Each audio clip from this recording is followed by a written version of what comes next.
This deals with the jail. Religious materials that were received with the jail addressed to inmates in custody have been thrown away. All inmates have been locked down since May 4th with only 1 hour out a day.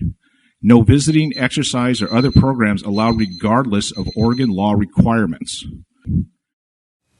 Something that's come up recently is people have been talking about the inmates at the jail and how long every day they stay locked up. Mm-hmm. Can you give us an update about that and why? Yeah, it depends on classification of the inmate. You talked about the Measure 11, the real serious offenders, the violent offenders, the problem inmates. They go into a cell basically for 23 hours a day, provided light, obviously food, all that.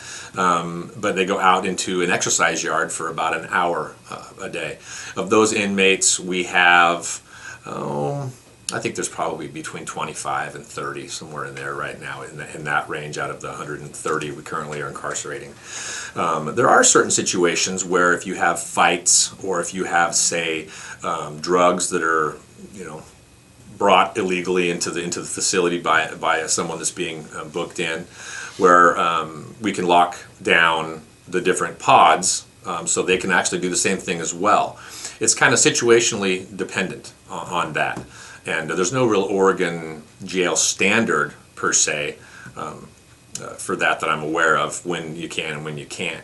Recently, if we had for about, it was 4 days, I think it was 3 or 4 days, we did lock down an entire pod due to drugs and then fights.